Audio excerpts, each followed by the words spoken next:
Fourth quarter Boyz Sports in the building once again. It is the illustrious one, Professor Lake. Ow! I already know what's popping, man. We taking a look at the Chicago Bears depth chart. You know, I see some holes here and there on the offense. See some holes here and there on the defense. But, you know, again, when I did my mock drafts, you know, I was really trying to find players that you could plug and play. You know, some guys that are going to give you some instant impact and definitely up the grade as far as giving you depth in some of your stronger positions. Now, just recently, the New Orleans Saints were able to sign Cam Meredith. The Bears were not willing to match the offer on the transitional tag, so we don't have Cam Meredith. And in my opinion, I think that gives our wide receiving core a little bit of a hit as far as their depth. You know, you look at some of these guys. Kevin White, at this moment, he is a starting wide receiver, a number 1A. And behind him, we have Josh Bellamy and Tanner Gentry. Behind Allen Robinson, we have two guys that I've never heard of. Marcus Ayers and Mikael McKay. You know, I definitely would have loved to have Cam Meredith in that 1A position. But because of the knee injury, I kind of understand why they were willing to part ways. I think that the Bears will be drafting a receiver high in the draft, probably day 2. You know, I would hope they would get a player like DJ Chark, Michael Gallup, a bigger guy, somebody who's pretty athletic, could get downfield, could run the entire route tree, and again has decent speed. You know, and then you look at our guy, our slot receiver, Taylor Gabriel, and he doesn't even have a backup. You know, should he go down? Would Josh Bellamy slide to that position? You know, I don't know. But we could also stand maybe to grab a late round pick, maybe in round 5 or 6, and getting us one of these speedy slot receivers just to back up Taylor Gabriel should he go down. Moving on to the offensive line, you know, one of the glaring needs, you know, a lot of guys really were high on Quentin Nelson, you know, going at 8 to the Bears. But just looking at the depth chart, man, they're pretty deep at the guard position. I'm not really comfortable with the left guard. I really feel, even though they had Bradley so well at the number 1, I think that that's really going to be a competition to see if Jordan Morgan can step up. He was a 7th round draft pick last year, so maybe they're hoping that he's gotten acclimated to the NFL game and the NFL competition, and maybe he could battle Bradley for that left guard spot next to Charles Leonard. If not, you know, I can seriously see them maybe picking Quentin Nelson and using those guys as quality depth pieces. Behind Cody Whitehair, I really don't like Hronis Grasu. I'd rather see Eric Kush even make a push at the left guard position, but you know, we'll see how that works out. I know Eric Kush is coming off of a hamstring injury. Hopefully he could come to close to 100% and maybe push for maybe a starting position in that left guard spot should we not be able to get Quentin Nelson. I definitely think he's a better left guard than Bradley Sowell, Jordan Morgan, and Cameron Lee. I'm not too familiar with Earl Watford. I know he's coming from Arizona. We just signed him this year, backing up Kyle Long. Kyle Long has a pretty extensive injury history, and he's still recovering from 3 surgeries this offseason. So I'll be real curious just to see, you know, how Kyle holds up. You know, the way I see it right now, we need a lot of offensive line help, and we need a little bit of help at wide receiver since we let go of Cam Meredith. You know, at tight end, we're pretty deep. I definitely can see this being one of the best competitions at tight end. I think that we got quality depth now, that we got Trey Burton. You know, Adam Shaheen, I think that he will get acclimated to the NFL game this season. You know, he's played pretty well for us. So I'm looking to see some better things, and hopefully he could push Deion Sims to that backup role if he snaps out and has a good receiving season this year.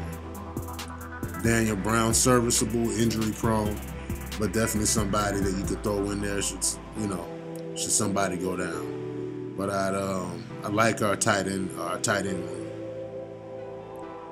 You see the quarterback room: Trubisky, Chase Daniels, and Tyler Bray. We know Trubisky's coming off a rookie season. We just want to see him take the next step. I'll be impressed if he could do that. Just be able to run this offense efficiently, produce more touchdown passes, be more productive in the passing game, more effective in pre-snap reads. Just the little things that I think a lot of people overlook when we look at some of the splash plays. He's got an experienced backup quarterback in Chase Daniels, very familiar with Matt Nagy's system, so I think that's a plus. He's like a player coach from what I hear. And Tyler Bray is number 3 quarterback. I think he's somebody that also has played with Nagy and he's comfortable with. He knows the system as well. So I think this room is just really going to help Mitchell Trubisky flourish this next season. Just with the little bits of knowledge that they may be able to help him with along the way, things he may want to look for that maybe Nagy doesn't cover or he may have overlooked in disseminating some of the game planning to the offense. Again, we got Jordan Howard at running back, Tariq Cohen, Taquan Mizell, and Benny Cunningham. It's a pretty decent running back room. I like Jordan Howard a lot. I think he still will be a bell cow for another 1,000-yard rushing season at the least. I do see him getting similar amounts of touchdown runs as he did last year. Hopefully he is on that jug machine, getting his hands a little softer, running some routes, getting more comfortable in that area of running back play. But definitely somebody that, I'll see no need to want to trade Jordan Howard unless you're just going to get a substantial amount of picks back. But I like Jordan Howard for the Bears offense. I definitely would like to see him and Cohen in the backfield at the same time. I think it'll really confuse defenses as to what you're going to do, whether it be a run or a pass. I think you always need to keep the defense on their heels. So I definitely like those two guys as a running back tandem. Now in the NFL, you need more than one running back because it's a long season. Injuries do occur, and you're going to need somebody to pick up the slack. Benny Cunningham, definitely a decent backup. Don't know too much about Taquan Mizell. Haven't seen too much or heard too much about him, but we shall see. I think Benny Cunningham will end up getting to that 3rd spot. Just because of the value on special teams as well. He can be a returner. He could also be adequate on a punt team, kickoff team, things like that. So you never could underestimate the aspect of special teams when you're looking at some of these guys that are number 3 on the depth chart. All in all, I'd like to see them, if they do go offense in the first round, I'd like to see them either try to get their hands on Quentin Nelson or Mike McGlinchey. If we're going for Mike McGlinchey, I think that could be a real positive thing because that means that we've traded down a little bit in the first round, picked up some more picks in some later rounds, maybe get that 3rd round pick back. But I don't think this is a wrinkle that a lot of people are talking about. Yes, we can go Quentin Nelson at 8 if he's available, but if he's not, why don't we trade down a few spots and grab Mike McGlinchey, throw him on the right side, and then you got quality depth with Bobby Massey, at least for the remainder of his contract or the next season at least. It wouldn't be a bad idea. In 2nd round, you got to go wide receiver. Regardless of what you go in the 1st round, unless you go wide receiver in the 1st round, which I doubt that. The 2nd round, you got to go wide receiver. And I've thrown a couple mock drafts out there. You see some of the guys I'm impressed with. I like Michael Gallup. I like DJ Chark. Most of all, I still like Calvin Ridley, but he won't be there in the second round. So I don't really want to pick him in the first round. But wide receiver, offensive line needs, that's what sticks out to me at this moment. Defensively, they look like a top 10 defense, which they are. But there's still some areas where they could use some help. A lot of people look at our defensive front. We got Akeem Hicks, and he has such a great season. They think that this is the pinnacle of what it could be. But Eddie Goldman, he's in and out the lineup. I don't know how much you can depend on him at nose tackle. And John Jenkins, he's a backup. He's not the guy that you want to play that often on your team. And that's just kind of a reputation that you can see throughout his career. He hasn't been able to sustain a starting position at nose tackle.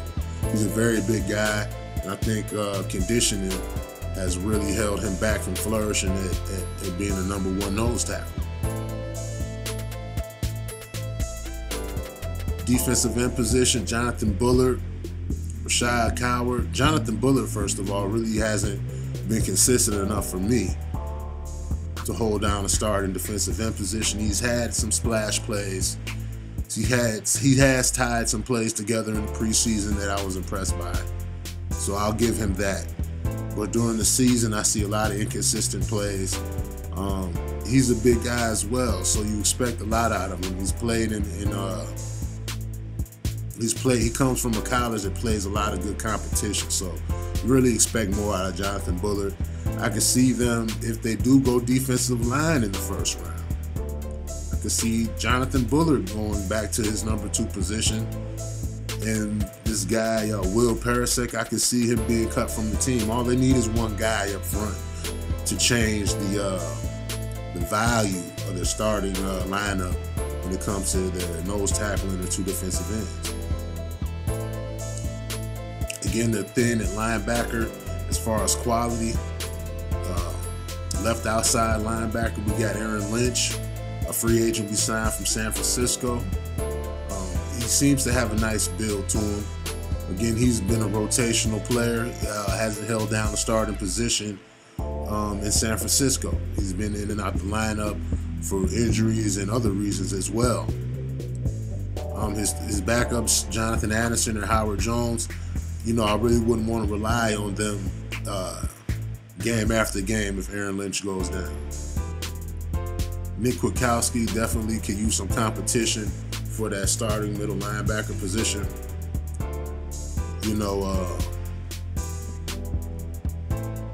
Nick has been good for us, man. He's been learning Vic Fangio's system.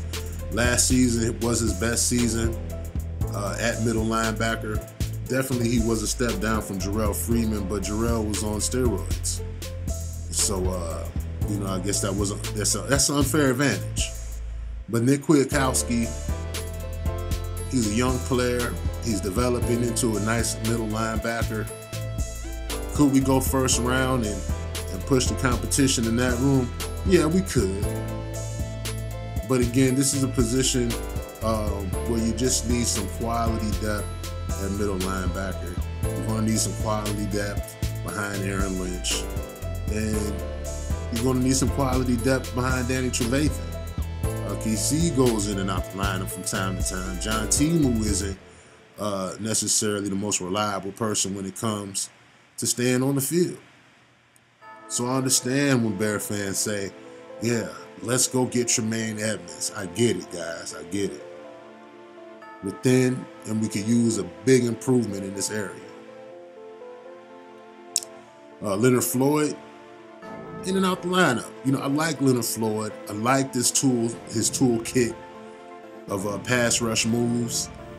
I love his athleticism on the outside, but when he was drafted, I just always thought that he would have a hard time with durability because of his lightness. and he's just not a heavy player. He's pretty quick, but you know, he can get overpowered by bigger offensive tackles who are quick enough to get their hands on him. You know, I've always looked at him as a rotational outside linebacker at his best. You want somebody with a little more girth as a 3-down outside linebacker in a 3-4 defense. But he will be our starter. I think what will help is if you give him some help on the inside. That's why I like Vita Vea as a first-round pick for the Chicago Bears. I think it puts less stress on your outside linebackers when you could blow up double teams and give Hicks one-on-ones and, you know, help out Jonathan Bullard, because he's going to need one-on-ones. He's not going to beat any double teams. He's just going to really enhance the gameplay of your front seven. Sam Acho is a great guy. I'm glad to have him back. Isaiah Irvin, he was with the team last year. I'd like to see him a little bit more. I want to actually see what happens with Roy Robinson Harrison as well, number 95, the defensive end. Gained a lot of weight. I think he could be a force as well. Let's move on to the secondary. We got Prince Amukamara on the left. We got Kyle Fuller on the right. Adrian Amos and Eddie Jackson. That's the strength on their defense, man. They got a nice starting lineup in their secondary. Prince, not a lot of interceptions, but he will break up passes. Adrian Amos, he stepped this game up with Eddie Jackson. I think they really are able to communicate with each other. I think that they've developed a partnership back there, and they have an understanding about how to play Vic Fangio's defense, and that's only enhancing their gameplay. Adrian has really been a good player for the Bears since he was drafted, so I really hope the best for him, and I'm really looking forward to seeing what he'll do this season and building on his ascent to being one of the top safeties in the league. Eddie Jackson, a big playmaker as well. Just want to see him continue doing what he did last season. You know, you don't see that a lot of times out of rookies. Like Eddie Jackson, Kyle Fuller, I'm real happy to bring him back. You know, it's kind of worried that we might lose him to the Packers, but, you know, I'm so glad to have him down with the Bears. He didn't get a lot of interceptions either, but he shut down a lot of wide receivers, a lot of quality wide receivers at that. You know, their backups, we got Bryce Callahan, Deion Bush, DeAndre Hall, Marcus Cooper. You know, I definitely would like to see them grab them a nickel cornerback in the draft. You know, there may be an upgrade to some of these backups that they have. Deion Bush has not seen a lot of playing time. DeAndre Hall has not seen a lot of playing time. Bryce Callahan, on the other hand, you know, he gets a lot of playing time, but he's, I don't know how reliable he is as far as staying healthy, but I like Bryce. I like Bryce. He's definitely going to make the team. I think you just need one more quality defensive back that you can really rely on. Maybe Trayvon, I keep calling him Cravon LeBlanc, can step up and be that guy as well. But some of these guys, Deion Bush, DeAndre Hall, DeAndre Houston Carson, I think that we could really use an upgrade in just quality depth. You know, Marcus Cooper, we seen him last season. You know, we got him back for a cheaper price. And, you know, that was his first year learning Vic Fangio's defense. But I really think that that was a lesson learned, being cut by the Bears. That, you know, you can lose your chance that quick. The next day in the NFL is not promised. That's why they get the moniker "not for long," because there's always somebody waiting in the wings to come take your spot. And the minute you mess up, you know, they'll be there to seize the moment. So I'm hoping for a little bit better gameplay by Marcus Cooper. I think he has the potential. I think he has the ability to step in there should Prince Amukamara or Kyle Fuller go down. I know Bryce Callahan can do it, but I would just like to have one more cornerback, quality cornerback in that secondary. Special teams, we got Pat O'Donnell. He's a quality punter. Ain't too much to say about that. I like to pick up a Cody Parquet or Cody Parkey. We'll find out when the season comes along. We needed a good place kicker. You know, we suffered a lot of games because we didn't have any good kickers that could win games for us, keep the game close. You know, and that's really not good. You know, it really lets you understand how hard it is to find a good place kicker. You know, so with that in mind, back to the defense. You know, if in the first round, you know, a lot of people are talking about Tremaine Edmonds. A lot of guys are talking about Roquan Smith, and I can understand it because we really need some help in that linebacker room. But you can really help these guys out if you get them Vita Vea, because you're going to keep these offensive linemen off your linebackers. You're going to have a steady rotation of big, athletic guys that are just going to beat the hell out of offensive linemen all day. And that's what you want. And, you know, Kwiatkowski be free to run around. Leonard Floyd to be free to run around one-on-one blocks. Aaron Lynch could run around one-on-one blocks.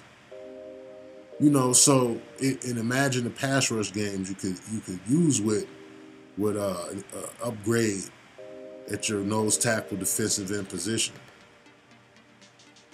Then we got to go linebacker. You know, I would prefer going linebacker in later rounds. I definitely think you can find quality linebackers in mid rounds. You know, maybe the 4th round or the 5th round. If we had a 3rd round pick, I would say the 3rd round. But you know, we could definitely find us a serviceable linebacker in the 4th round that we could have in there to back up Nick. Nick played pretty good last season. If he could do what he did last season, this season, or better, I could deal with that. Definitely could use some outside pass rushers. I don't think we're done on defense. You know, there's definitely some holes that need to be filled. You see the depth chart. There's definitely improvements that can be made on this defense, as good as they were last year. You know, I would venture to say that they overachieved. And if you want to consistently play good defense, you don't want to start running your good players in the ground. You got good gameplay out of Akeem Hicks. Don't run them to the dirt. Get them some help. Help out your linebackers. Help out your secondary. You know, so get you some quality depth. Get you a guy that's going to cause havoc up front.